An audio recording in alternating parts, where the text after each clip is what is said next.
नमस्कार जी। आज हमारे साथ हैं आदरणीय सतीश चंद्र मिश्रा सर। सतीश सर, बहुत बहुत स्वागत। नमस्कार। नमस्कार अवनीश जी, दर्शकों को भी नमस्कार। बिल्कुल सर। सर, राहुल गांधी के बारे में एक बात अब धीरे धीरे स्थापित होती जा रही है, चाहे भारत तोड़ो यात्रा जैसी कोई खुरापाती यात्रा हो, या अभी हाल फिलहाल आप देखिए तो बिहार में उन्होंने जो एक जलसा किया और वोट चोरी के एक फर्जी अवधारणा को लेके घूमे। संसद का सत्र खत्म हो रहा हो, चल रहा हो, उन पर फर्क नहीं पड़ता। उनकी विदेश यात्राएं वो बड़ी रहस्यमयी होती हैं, बड़ी अनजानी सी होती हैं। सवाल होता है, दर्शकों जरा पता करिए, आप भी गूगल करिएगा कि बिहार से लौटने के बाद राहुल गांधी कहाँ हैं। राहुल गांधी कहाँ हैं? प्रारब्ध ने उनको खोज लिया है। और मिश्रा सर, मैं आपको कुछ तस्वीरें दिखा रहा हूं, जरा ये तस्वीर देखिए। दर्शकों आप भी देखिएगा, ये राहुल गांधी स्कूटी पर सवार ये तस्वीर है। आपको किसी भी स्थापित मीडिया में ये तस्वीर नहीं दिखाई देगी, लेकिन भरोसेमंद सोशल मीडिया के जरिए ये तस्वीर आई है। दूसरी तस्वीर उन्हीं राहुल गांधी की आपको दिखा रहा हूं, ये देखिए, जिसमें राहुल गांधी नजर आ रहे हैं आपको। और राहुल गांधी दरअसल हैं कहाँ? तो राहुल गांधी यहाँ है साहब, यानी इंडोनेशिया में मौजूद है राहुल गांधी, और सॉरी, मलेशिया में मौजूद हैं। और ये वही मलेशिया है जहां पर जाकिर नायक है। मलेशिया का ये लंगकानवी एक द्वीप है। मलेशिया बहुत सारे द्वीपों से मिलकर बना हुआ देश है। तो आज जरा इस पर पड़ताल करेंगे कि इनकी ये रहस्यमयी यात्राएं किस लिए होती हैं, और क्या वहां पर करने गए हैं, कि कौन सी गुप्त मीटिंग करने गए हैं, छुट्टी पर अगर गए हैं तो सर इसमें तो कुछ छुपाने वाली बात हो नहीं सकती है। लेकिन आखिर क्यों कांग्रेस इस पर चुप रहती है, और गोदी मीडिया चिल्लाने वाले जो उनके चरण चंबक मीडिया हैं, जिनको मैं सुपारी जर्नलिज्म करने वाले बोलता हूं, चाहे यूट्यूब पे हो चाहे कहीं भी हो, वो सवाल नहीं उठाते इस पे। इसी के साथ हम बढ़ती हुई भाषाई स्तरहीनता, चाहे राहुल गांधी की हो, उनके इकोसिस्टम की हो, ममता की हो, तेजस्वी की हो, यहां तक कि अखिलेश की हो, इस पर भी बात करेंगे। सर, राहुल गांधी ये कहाँ गए हैं? सर, क्या कर सकते हैं, जबकि वो वही देश है जहां जाकिर नाइक भी मौजूद है। सर, जिस जगह का अभी आपने नाम लिया, लंकावी, जो मलेशिया का है, वो कोई बड़ा टूरिस्ट स्पॉट नहीं है कि कोई बड़े कोई इंटरनेशनल टूरिस्ट स्पॉट हो जहाँ वो घूमने गया हो, ऐसा कुछ नहीं है। और जो जाकिर नायक की आपने बात की, तो जाकिर नायक का बड़ा बेस है वहाँ पर। और दर्शक इसको समझें कि लंकावी, जहाँ का भी अवनीश जी ने नाम बताया, वहाँ की आबादी जो है 91% मुस्लिम है। 4-5% में जो है वो चाइनीज और ईसाई रहते हैं। हिंदू वहाँ मुश्किल से 1-2% है। तो ये वहाँ क्यों गया है? और ये कुआलालंपुर से करीब 500 किलोमीटर दूर है, 450-500 किलोमीटर दूर। तो मलेशिया की राजधानी से भी ये 500 किलोमीटर दूर एक ऐसी जगह गया है जहाँ 90% से ज़्यादा वहाँ पे मुसलमान रहते हैं, और दो बाकी जो है वो 4-5% वो ईसाई और चाइनीज़ वहाँ पे रहते हैं। हिंदू आप समझ सकते हैं कितने होंगे। तो उस जगह पर इसकी यात्रा का क्या कारण है? अब ये जानता है, या हमारी एजेंसियां जानती होंगी कि क्या कारण हो सकता है। लेकिन ये इसकी पहली ऐसी हरकत नहीं है अवनीश जी। एक आंकड़ा और है चौंकने वाला, जिसके बारे में हिंदुस्तान में बात नहीं होती। यार उधर चले जाओ, जिसके बारे में बात नहीं होती। इजराइल देश का प्रधानमंत्री, दर्शकों को कहूँगा बहुत ध्यान से सुनिए, ये जो खैराती यहाँ पे चिल्लाया करते हैं कि नरेंद्र मोदी तो विदेश मंत्री हैं, ये विदेश की यात्रा करते हैं। नरेंद्र मोदी ने, प्रधानमंत्री जो है, उन्होंने 2014 से 2025 11 साल में उनकी यात्राएं हुई है, करीब करीब 150 विदेश यात्राएं, वो देश के प्रधानमंत्री हैं। लेकिन इस राहुल गांधी के लिए देश के गृह मंत्री ने सदन लोकसभा के अंदर आज से 5 साल पहले बताया था कि 2014 से 2019 5 साल में इस आदमी ने 247 यात्राएं की हैं, विदेश यात्राएं। ये नेता भी है, तब तो नेता विपक्ष भी नहीं था, लेकिन कांग्रेस का बड़ा नेता था। तो 247 यात्राएं 5 साल में इसने 2014 से 2019 के दौरान की थी। औसत निकालिए अवनीश जी, तो कब का लगभग 62 यात्राएं प्रतिवर्ष। और 62 यात्राएं प्रतिवर्ष का अगर आप औसत निकालिए, तो हर छठे दिन ये विदेश चला जाता था, हर छठे दिन ये विदेश चला जाता था। ये तो ऐसी कौन सी बड़ी गड़बड़ी है, ये कौन सी बड़ी इमरजेंसी है जिसकी वजह से ये हर छठे दिन ये विदेश चला जाता था। और अगर आप वो भी निकालिए कि एक विदेश यात्रा में कितने दिन ये रहा, तो हिंदुस्तान में कम रहा है, विदेश में ज्यादा रहा। तो इसका ऐसा कौन सा धंधा है, ऐसा ऐसा कौन सा परिवार है जिससे मिलने विदेश जाता है और देश को नहीं बताता, पार्टी को नहीं बताता, सरकार को नहीं बताता, इवन देन एसपीजी को भी ये यहाँ छोड़ के चला जाता है। तो निश्चित तौर से बहुत खतरनाक एक तरह से संकेत है, संदेश है कि एक ऐसा आदमी बैठा है देश के नेता विपक्ष की कुर्सी पर जिसका आचरण ही या जिसके बारे में हम जानते ही नहीं है। ये 250 से ज्यादा 247 यात्राएं इसने 5 साल में क्यों की थी विदेश की। और ये इसीलिए मैंने बताया कि क्योंकि गृह मंत्री अमित शाह ने सदन के अंदर यह जानकारी दी थी, जिसका कांग्रेस ने आज तक खंडन नहीं किया है। क्योंकि जब गृह मंत्री बोलता है सदन के अंदर तो वो तथ्यों के साथ बोलता है, उसके पास सारे आंकड़े होते हैं। तो एक तरह से इसका मुंह काला किया था, कुछ रंगे हाथों पकड़ा था और उस पर ये चुप्पी साध गई। इनका अवनीश जी का सबसे बढ़िया हथियार है, जहां पर ये रंगे हाथ पकड़े जाते हैं वहां ये चुप्पी साध लेते हैं, क्योंकि ज्यादा 2-3 दिन हल्ला मचेगा, उसके बाद काम खत्म हो जाएगा। लेकिन इसका गिरेबान पकड़ के इससे पूछा जाना चाहिए कि आखिर ऐसी क्या इमरजेंसी है कि 200 मतलब हर छठे दिन ये विदेश चला जाता था, हर छठे दिन ये विदेश चला जाता था और वहां रहता होगा ना 2-3 दिन, 4 दिन, 5 दिन हम लोग देखते हैं। तो इसका मतलब ये हिंदुस्तान में रहा ही नहीं है, ये हिंदुस्तान में रहा ही नहीं, इतना संदिग्ध आचरण वाला व्यक्ति है।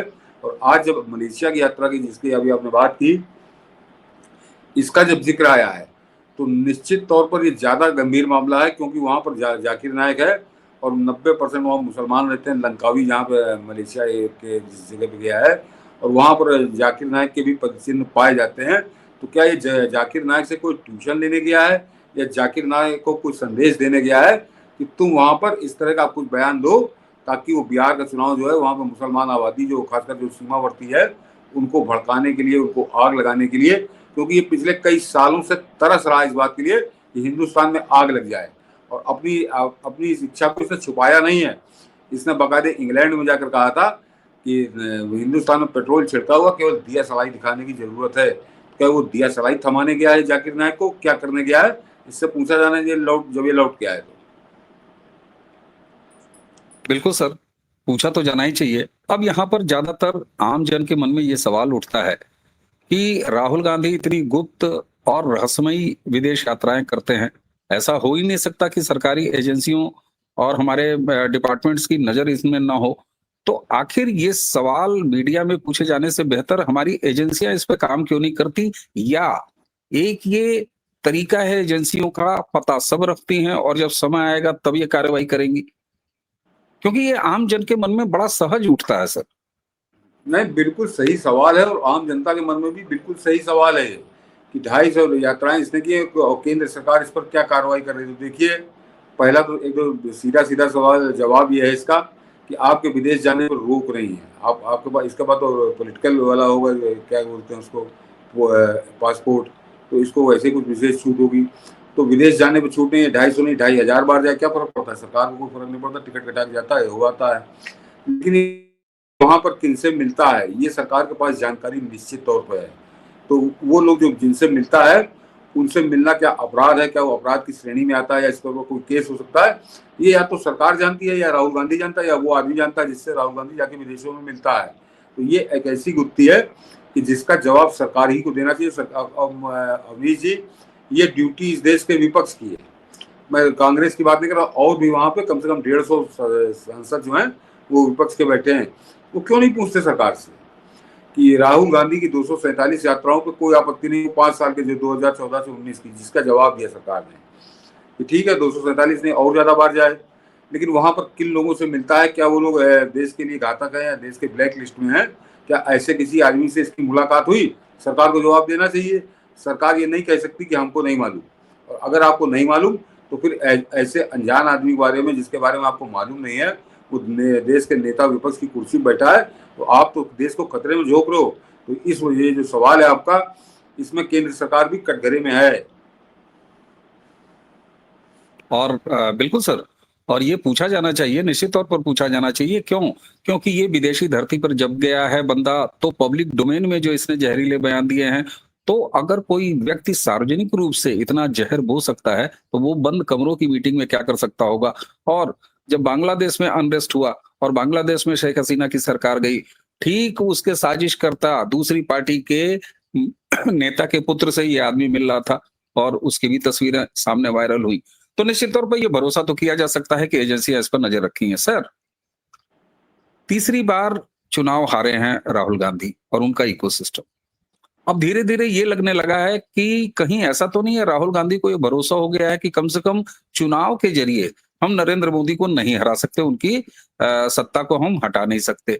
तो अब ये बांग्लादेश दोहराने की बात, 6 महीने में सरकार बदल जाएगी, इस तरह की जो भविष्यवाणियाँ हैं, वो साथ ही साथ सड़कों पर बार-बार उतारने की भीड़, और क्यों ना इसको जाकिर नाइक के जिस मलेशिया में अभी गए हैं राहुल, उससे जोड़ा जाए कि ये केन-केन प्रकारेण लगे हुए हैं। तो क्या इसकी कोई सफलता संभावित है? एक तो ये सर, और दूसरा ये जो भाषाई बदतमीजी हो रही है, इंतहा हो गई है सर। तू तड़ाक की भाषा प्रधानमंत्री के लिए, गृह मंत्री के लिए, अपने स्टेज से प्रधानमंत्री की माताजी को, स्वर्गीय माताजी को गाली। ममता बनर्जी का आप देख लीजिए विधानसभा में क्या हाल है भाषाई स्तर पर, तेजस्वी का क्या हाल है, अखिलेश यादव बार-बार धमकी देते हुए नजर आ रहे हैं, कभी पत्रकारों को, कभी भूतपूर्व नौकरशाहों को। सर, विपक्ष का, पूरे कांग्रेसी ecosystem, so called India alliance का ये मानसिक स्तर कहाँ है? क्या संकेत इससे निकलते हैं सर? देखिए, आपका सवाल 2 पार्ट में, पहला पार्ट ये है कि क्या ये हम मान चुके हैं कि हम नरेंद्र मोदी को नहीं हरा सकते? तो वो 2019 में इनको बिल्कुल स्पष्ट हो गया कि नरेंद्र मोदी को हराना इनके लिए इस जन्म में असंभव है। 2019 के चुनाव में बुरी तरह से हारे इन्होंने, और क्योंकि लोगों की याददाश्त थोड़ी कमज़ोर होती है, जो आज ये नंगई कर रहे हैं, इससे ज़्यादा नंगई इन्होंने 2019 के चुनाव से पहले की थी। याद करिए राफेल का मामला। राफेल में पूरे देश के अंदर नारे लगाते घूमा था, नारे लगवाते हुए घूमा था कि चौकीदार चोर है। ये नारा 2019 के चुनाव से पहले लगा था। ये राहुल गांधी का, उससे पहले सहारा डायरी लेके आए थे, जस्टिस लोया का मौत का किस्सा लेके आए थे। यानी इन्होंने एक तरह से क्या कहूँ कि बम्बार्डमेंट कर दिया था प्रधानमंत्री मोदी के ऊपर, झूठ का और एक से एक गंभीर आरोपों का। और उसके बाद नतीजा क्या आया था सबने देखा। तो ये उसके बाद इनकी समझ में आ गया, हम नरेंद्र मोदी को राजनीतिक रूप से चुनाव के मैदान में कतई नहीं हरा सकते। तो 2019 में इनके समझ में पूरी तरह से आ चुका था कि राजनीति के मैदान में, चुनाव के मैदान में नरेंद्र मोदी को हरा नहीं सकते, बहुत अंतर है। और इनको अपने कर्म मालूम थे कि इनके कर्म क्या हैं और नरेंद्र मोदी कैसा काम कर रहा है। ये जानते थे कि कोई जनता के अदालत में ये बहुत बुरी तरीके से हारेंगे। और 2019 के बाद इन्होंने लगातार वो षड्यंत्र शुरू किए कि किस तरह से नरेंद्र मोदी को डिस्टेब्लिश किया जाए, लेकिन क्योंकि बड़ी बहुमत वाली सरकार थी तो इस वजह से थोड़ा शांत रहे। लेकिन 2024 में जो 240 सीटें आई और इनको लगा कि नरेंद्र मोदी अल्पमत में है और नीतीश कुमार और चंद्रबाबू नायडू के सहारे हैं, तब इनका पूरा तंत्र जो है वो एक्टिव हुआ और ये अब दूसरे विकल्प पर विचार कर रहे हैं कि देश में दंगा करा दिया जाए, कुछ ऐसा किया जाए कि देश की सरकार के प्रति लोगों में अविश्वास हो जाए, देश की संवैधानिक संस्थाओं के प्रति अविश्वास हो जाए। ये सुप्रीम कोर्ट को गाली देते हैं, ये चुनाव आयोग को गाली देते हैं, ये सरकार को गाली दे रहे हैं। तो ये केवल उनको गाली दे रहे हैं, ये माहौल बना रहे हैं देश के अंदर कि जिस समय ये बवाल शुरू करो, अभी इनका फाइनल अटैक नहीं हुआ है, अभी ये माहौल बना रहे हैं देश में कि किस तरह से जैसे बांग्लादेश में हुआ था कि उखाड़ के फेंक दिया जाए। बहुत कम लोग अपने देश में जानते होंगे कि शेख हसीना के खिलाफ जो आंदोलन शुरू हुआ था वो अवनीश जी इसी आरोप के साथ शुरू हुआ था कि ये चुनाव में धांधली करके जीती है और जो जबरदस्ती है काबिज है, जनता इसको नहीं चाहती थी। ये वही माहौल यहाँ पे दोहराने की कोशिश कर रहे हैं, लेकिन ये सफल नहीं होंगे। जो आपने सवाल आपका था कि क्या ये सफल होंगे, तो ये कतई सफल नहीं होंगे। उसकी वजह है कि शेख हसीना जिस देश की प्रधानमंत्री थी वो कट्टरपंथी धर्मांध देश है और कट्टरपंथी धर्मांध ताकतें पूरी एक तरह से उसके साथ थी। नरेंद्र मोदी के साथ ज़्यादा बहुमत इस देश का साथ में है और पढ़ा लिखा बहुमत साथ में है। इसीलिए इनकी हर जो मुहिम है वो औंधे मुँह गिर रही है। जैसे बिहार के अंदर इन्होंने शुरू किया था, अगर ये बिहार में सफल हो जाते तो बिहार चुनाव नहीं, अवनीश जी ये पूरे देश में आग लगाते कि यहाँ पे वोट चोरी हो गया और नरेंद्र मोदी वोट चोरी करके तिवारा प्रधानमंत्री बने। लेकिन वो इनकी मुहिम इनके ऊपर बहुत भारी पड़ी, रंगे हाथ पकड़े गए और इनका सबका मुंह काला हुआ। तो वो जो सबसे बड़ा अटैक ये करने वाले थे, जो मेन मुद्दा बनाने वाले थे, वो मुद्दा असफल हो गया। तो इस तरह के अब आगे क्या करेंगे ये तो आगे भविष्य बताएगा। फिलहाल इनका बड़ा जो सबसे बड़ा ब्रह्मास्त्र था वो बड़ी बुरी तरह से नरेंद्र मोदी ने चौपट किया है और नरेंद्र मोदी को ये समझ ही नहीं पाया आज तक। जितना ये एक महीने से बना रहे थे माहौल कि वोट चोरी हो गया, वोट चोरी हो गया, नरेंद्र मोदी ने 12 मिनट में उसको ध्वस्त कर दिया। जो इन्होंने उनको माँ की गाली दी, वो पूरा चुनाव बदल गया है बिहार का। बिहार के रहने वाले किसी आदमी से बात करिए, छोटे से लेके बड़ा आदमी, हर आदमी कह रहा कि वहां से हवा बदल गई। तो ये अपने कर्मों से अपने पैरों को कुल्हाड़ी मार लेते हैं, लेकिन ये बाज नहीं आएंगे, ये बाज नहीं आएंगे। ये बांग्लादेश दोहराने की कोशिश लगातार करते रहेंगे, क्योंकि अब इनके पास दूसरा कोई विकल्प ही नहीं, इनके पास दूसरा कोई विकल्प नहीं है। लेकिन इनको अब इनका दूसरा ठिकाना जो है वो जेल ही होगा, तभी ये लोग शांत होंगे, अन्यथा मानेंगे नहीं है।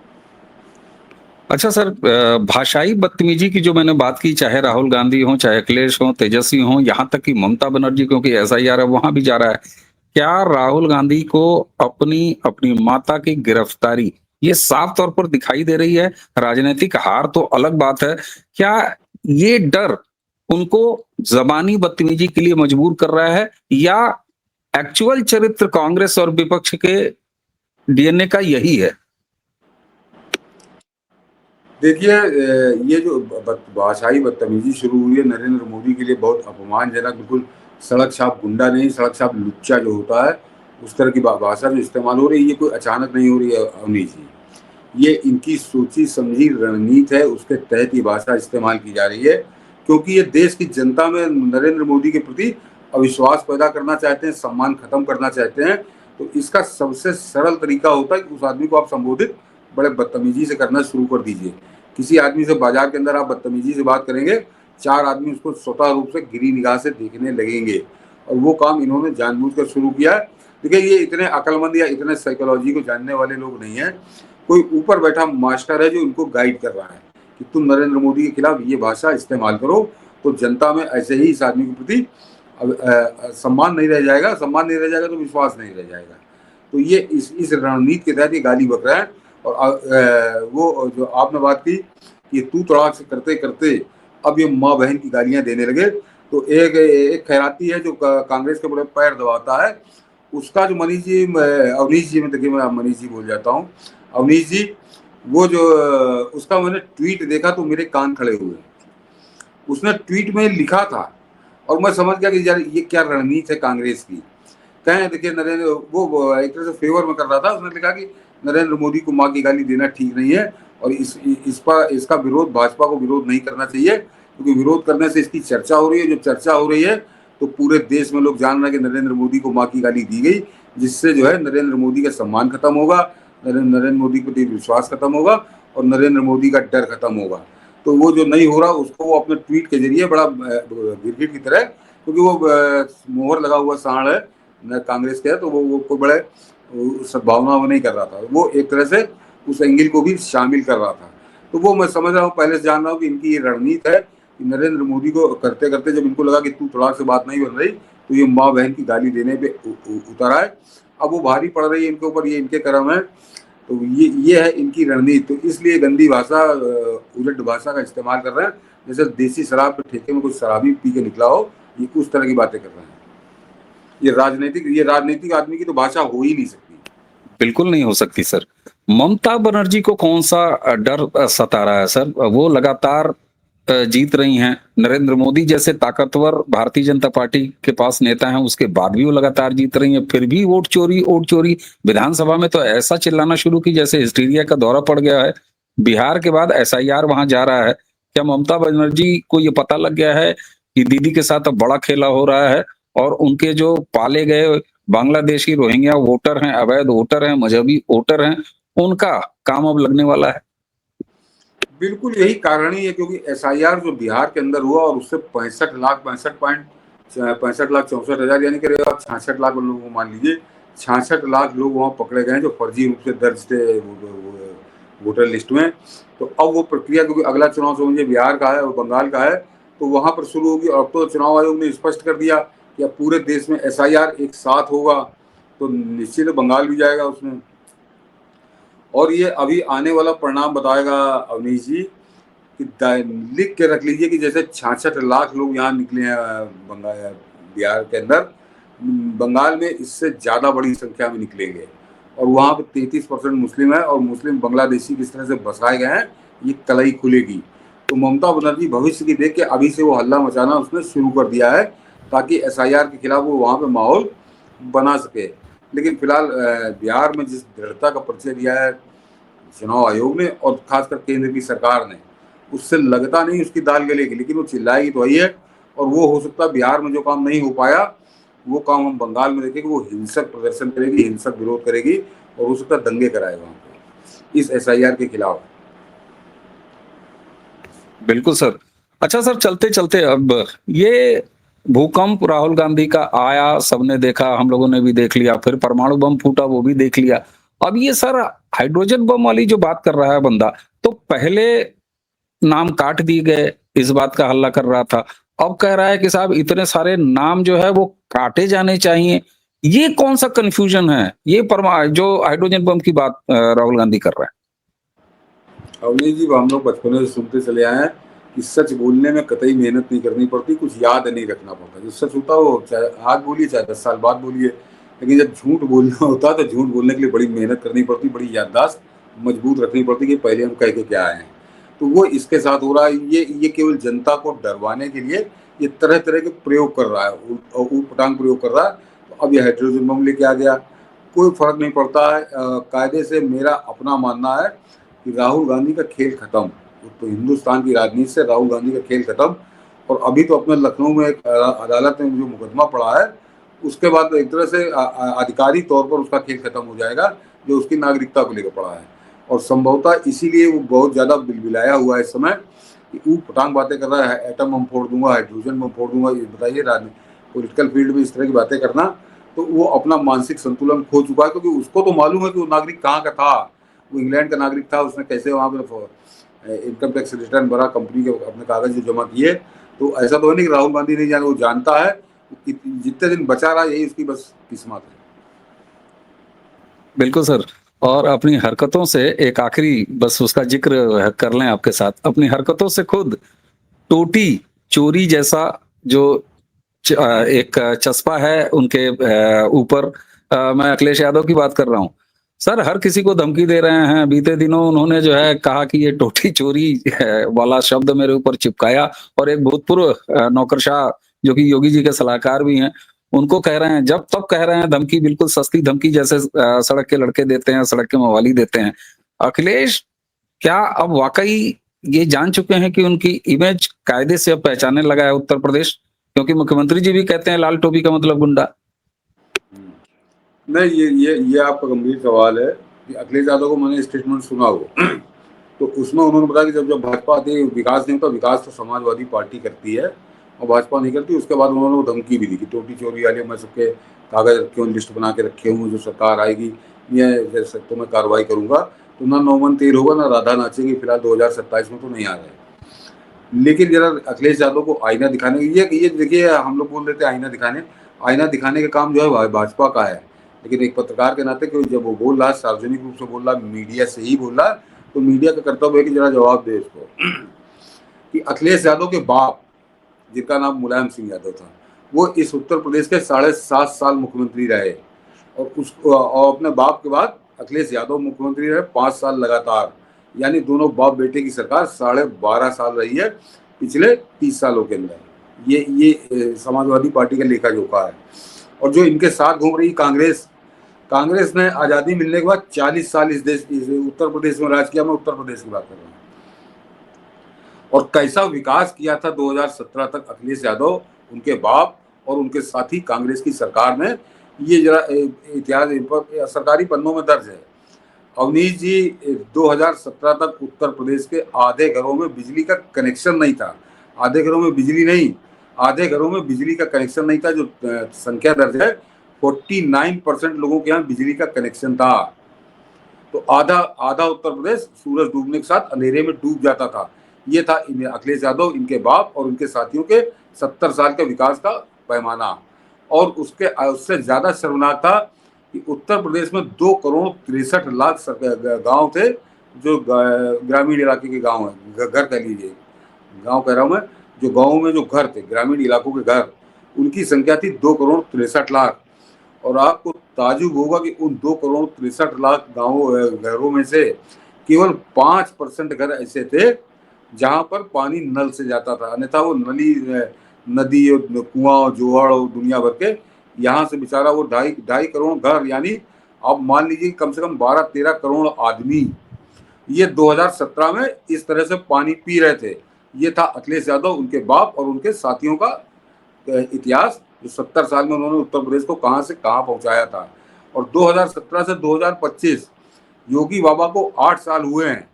आज की तारीख में 100% घरों में नल से जल है, 100% घरों में बिजली है। यानी जो काम इस 70 साल में नहीं कर पाए बाप बेटा और साथी सब मिलके, वो योगी आदित्यनाथ ने 8 साल में किया है। तो अब तुम किसको दंड दोगे? तो टोटी चोर अगर किसी ने कहा है, तो किसी ने ये तो कहा नहीं कि अखिलेश यादव टोटी चोर है, ये किसी ने नहीं कहा। ये मैं देखता हूँ सोशल मीडिया पे वो टोटी चोर लिखता है, और तुम्हारे लिए बाकायदे लोगों ने वीडियो पर देखा कि किस तरह से जब तुम घर छोड़ के गए उस विक्रमादित्य मार्ग का, तो कैसे वहां से टोटी उखाड़ के ले गए, कौन ले गया ये तुम बताओ, क्योंकि सरकार तो नहीं ले गई। जब सरकार ने कब्जा किया तो वहां से टोटियां उखड़ी हुई थी, फव्वारे उखड़े हुए थे, टाइल्स उखड़ी हुई थी। तो टोटी चोर तो उस आदमी को कहा जाता जो तुम्हारे घर से उखाड़ के ले गया। तो कौन ले गया? क्योंकि जब टोटी चोरी हुई तो वो तुम्हारे घर से चोरी हुई थी, जब उस समय जो तुम्हारे कब्जे में था। तुमने जिस समय सरकार को कब्जे में दिया वो मकान, तो वहां पे टोटियां गायब थी, वहां पे टाइल्स गायब थी और कई सामान गायब थे। तो अब तुम खींच निकालने के लिए, खिसियाट निकालने के लिए इस तरह की बातें कर रहे हो। अरे इस पर तुम फांसी भी लटका देना, तुम्हारी सरकार आएगी तो तुम फांसी भी लटका देना। लेकिन ये बताओ कि जब तुम और तुम्हारे बाप की सरकार थी, तुम्हारे साथियों की सरकार थी, तो उत्तर प्रदेश के आधे, मतलब समझिए आधी आबादी सूरज डूबने के बाद अंधेरा में क्यों डूब जाती थी? क्यों यहाँ पे 95% गाँवों में रहने वाले लोग पानी को तरसते थे, साफ नल का जल का पानी पीने को तरसते थे? तुमको ये जवाब देना पड़ेगा अखिलेश यादव, तुम फांसी पे लटका देना जिसने टोपी चोर कहा, जो उसे कानून लगाओ उसे फांसी पे लटका देना।